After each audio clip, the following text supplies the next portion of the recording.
Halo smart people, selamat pagi. Semoga kita selalu ada dalam situasi sehat walafiat, diberi kelancaran kesehatan dalam segala aktivitasnya apapun itu. Tidak lupa saya ucapkan Bismillahirrohmanirrohim. Assalamualaikum warahmatullahi wabarakatuh. Nah, pagi ini saya akan melakukan pengaplikasian pemberian pupuk NPK, bukan NPK, pupuk kimia pertama kali pada budidaya bawang daun. Nah, ini pupuknya. Jenisnya urea. Nah, sedang dilakukan pemberian atau penaburan pupuk urea dengan kandungan 46%. Tentang alasan kenapa saya memilih pupuk urea adalah saya selalu mengatakan selalu mengikuti arus cuaca, situasi dan kondisi, dalam artian fleksibel. Nah, akhir-akhir ini cuaca sering dan keseringan itu terjadinya panas yang sangat terik. Itu alasan pertama saya memilih pupuk urea pada tanaman bawang daun. Nah, pupuk urea sendiri ini saya peruntukkan untuk kubis yang minggu kemarin kita tanam. Nah, ada videonya. Nanti kita juga akan mengaplikasikannya pada budidaya kubis.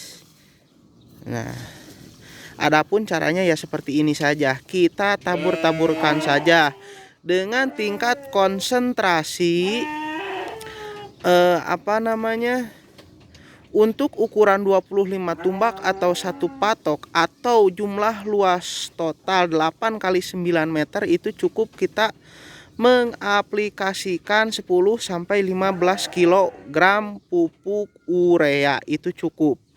Kenapa? Karena masih terbantu dengan air hujan yang datang. Nah, itu ya alasannya. Mengenai alasan yang kedua tentang mengapa saya lebih memilih pupuk urea adalah runtuhnya idealisme saya pribadi tentang pemakaian pupuk bersubsidi.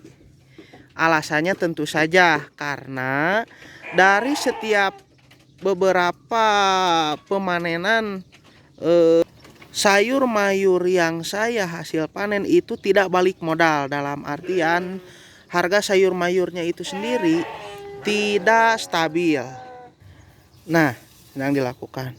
Jadi kurang lebihnya seperti itu.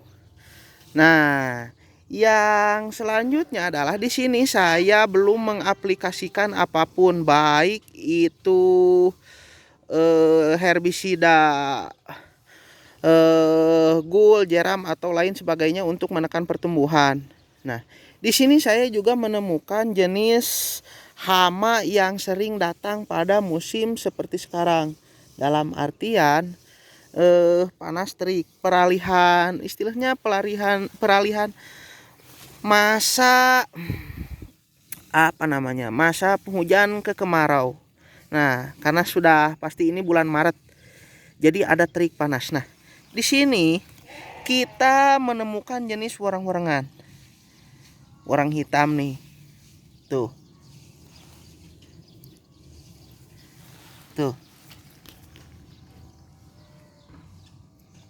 perhatikan sesama. Nah, tuh di belakangnya. Nah, saya akan sedikit memberi tips pengaplikasian insektisida pada musim seperti ini. Nah, tuh. Mungkin itu adalah beberapa alasan dan kenapa saya memilih pupuk urea. Nah, sekarang saya akan beri tips. Semoga menjadi referensi sobat tani dimanapun Anda berada, atau smart people dan good people dimanapun Anda berada sebagai seorang petani. Nah, ini pupuk nitrogen 46%. Pupuk Indonesia Persero, ini keluaran Cikampek. Tuh, Cikampek. Di sini saya juga sedang memilih bibit kentang. Nah, ini varietasnya.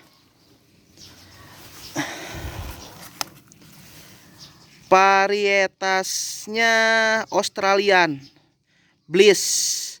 Tuh generasi keempat. Tanggal 2 berat dan lain sebagainya nih. Nah, ini rejectnya, itu hasil pemilihannya. Ini masih dipilih. Nah, di dalam di gudang masih ada lagi, kita turunkan sambil dilakukan proses penjemuran.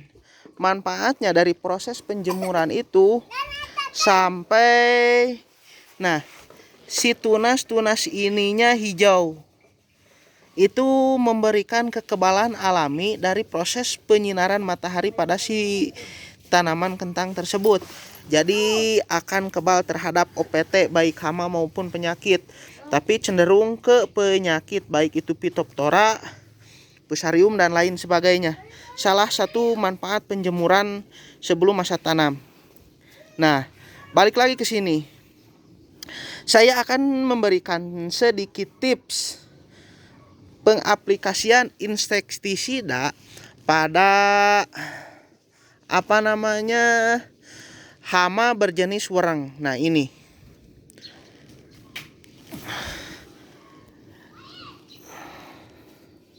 Sebenarnya tidak ada alasan pasti mengapa saya memilih merek dagang Confidor ini. Saya lebih menganjurkan atau merekomendasikan bahan aktifnya, yaitu berjenis imidakloroprid. Itu untuk jenis kutu-kutuan, baik trip maupun kutu kebul, wereng kapas, wereng hitam, pokoknya jenis kutu-kutuan lah. Nah, mengapa saya lebih menganjurkan bahan aktif imidakloroprid ini? Alasannya yang pertama, karena cenderung ada panas matahari yang terlebih karena sekarang sudah memasuki bulan Maret. Itu yang pertama. Jadi, efek samping pada si tanaman yang kita tanam itu tidak akan menyebabkan toksit atau keracunan. Karena biasanya kalau kita melakukan atau memakai jenis propenopos, itu akan atau cenderung menguning terlebih dahulu pada si tanaman yang kita semprot untuk jenis bahan aktif propenopos tersebut, merek dagang bebas. Nah, biasanya seperti itu.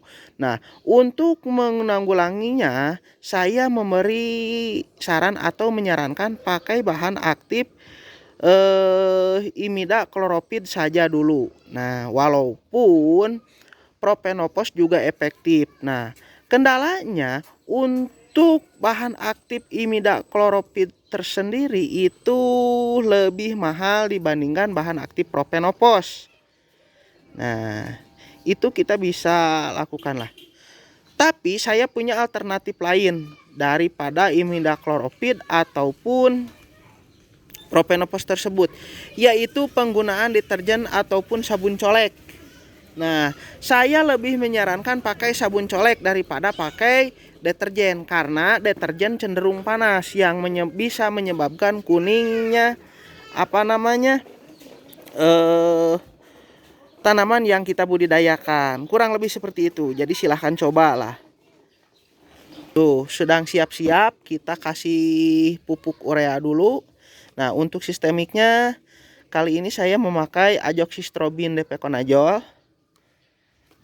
Ini pupuk sponsor saya nih, Enzilo, nutrisi organik dan hormon cair, approved nih, boleh dicoba, wanian lah sok. Nah, untuk kontaknya saya memakai golongan mancozeb. Ini bekas kemarin klorotanil, ini perekat. Kompanya seperti biasa saya memakai Tasco ukuran 20 liter karena fleksibel, gampang mudah diatur, elastis dan lain sebagainya. Oke.